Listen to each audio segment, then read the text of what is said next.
দর্শক, আমরা সাথে পেয়েছি জাতীয় দলের সাবেক অধিনায়ক মিনহাজুল আবেদিন নান্নু ভাইকে। তিনি এখন বিসিবির অ্যাডহক কমিটির সদস্য এবং টুর্নামেন্ট কমিটির চেয়ারম্যান। নান্নু ভাইয়ের কাছে একটু জানতে যাব, নান্নু ভাই নতুন দায়িত্ব, স্বল্প মেয়াদের যদিও, তারপরেও কিভাবে প্ল্যান করছেন আপনার কমিটি নিয়ে, বা আপনি তো এই জায়গাটায় অনেক দিন কাজ করেছেন, অনেক কিছুই নিশ্চয়ই আপনার প্ল্যানিং করার আছে। আপনি দেখেন, ফার্স্ট ক্লাস স্ট্রাকচার আমার মনে হয় বাংলাদেশের একমাত্র টেস্ট প্লেয়িং নেশন যেখানে ফার্স্ট ক্লাস স্ট্রাকচারের কোনো টিম ম্যানেজমেন্ট স্ট্যাবলিশ নেই।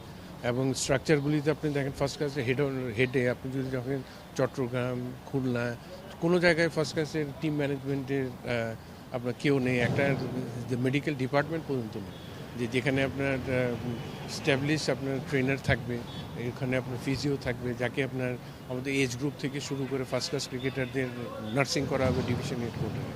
এই জিনিসটা নিয়ে আমরা কাজ করছি এবং এটা করতে হবে। এটা আপনি ফুল যদি আপনার ডেভেলপিং চান, যে ক্রিকেটের ভিত্তিটা স্ট্রং করতে চান, এই জিনিসগুলি আপনার দরকার। তবে এইসব পরিকল্পনা উদ্যোগের কথা তো অনেক পুরনো। মিনহাজুল আবেদিন নান্নু যখন জাতীয় দলের প্রধান নির্বাচক ছিলেন তখন থেকেই এমন পরিকল্পনা দিয়ে আসছেন বোর্ডকে, কিন্তু এত বছরেও সেগুলোর বাস্তবায়ন হয়নি। এবার সেই মিনহাজুল আবেদিন নান্নু টুর্নামেন্ট কমিটির চেয়ারম্যানের দায়িত্ব পেয়েছেন, কিন্তু সেটা মাত্র 90 দিনের জন্য। এই স্বল্প সময়ের মধ্যে কি এই কাজগুলো শুরু করে যাওয়া সম্ভব?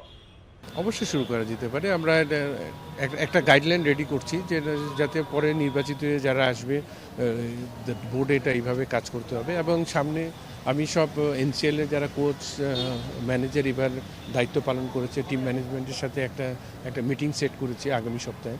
তো ওদের থেকেও কিছু ফিডব্যাক নেওয়া হবে যাতে কিভাবে আরও ফার্স্ট ক্লাস ক্রিকেটটাকে আরও প্রাণবন্ত করা যায়।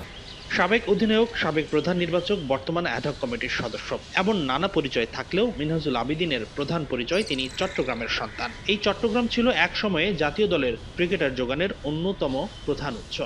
নান্নু, আকরাম, নাফিস, তামিম, আফতাব, নাজিম উদ্দিন, এমন আরও কত ক্রিকেটার চট্টগ্রাম থেকে প্রতিনিধিত্ব করেছে জাতীয় দলে। কিন্তু বর্তমানে সেই পাইপলাইন প্রায় স্থবির।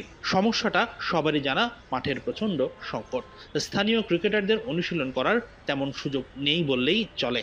এম এ আজিজ স্টেডিয়ামের আশেপাশের মাঠগুলো মেলা আর বিভিন্ন ব্যবসায়ীদের দখলে থাকে বছরের অধিকাংশ সময়। এই সমস্যার দায়ভার গেল 2-3 মেয়াদে চট্টগ্রাম থেকে হওয়া বিসিবি পরিচালকরা এড়াতে পারবে না বলছেন নান্নু। এক সময় এখান থেকে কিন্তু 8 থেকে 9 জন খেলোয়াড় জাতীয় দলের রিপ্রেজেন্ট করতো। এটা কিন্তু একদম কমতে কমতে একদমই কমে গিয়েছে।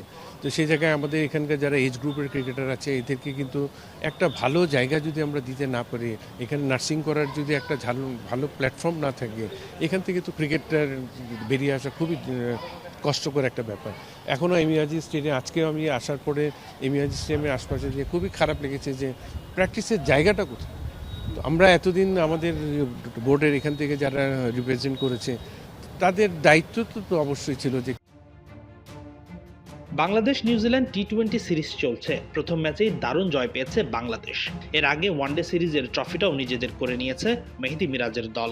2027 বিশ্বকাপের আগে দলের ভালো ফর্মটাকে খুব ইতিবাচক হিসেবে দেখছেন নান্নু। যেটা ওডিআই আমাদের এই সিরিজটা জিতেছে, ব্যাক টু ব্যাক সিরিজ জিতে গিয়েছে, এটা একটা tremendous performance.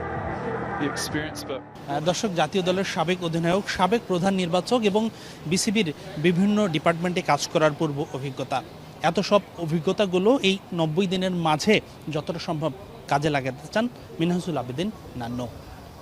Hasanur Rahman, Jamuna sports, Chittagong.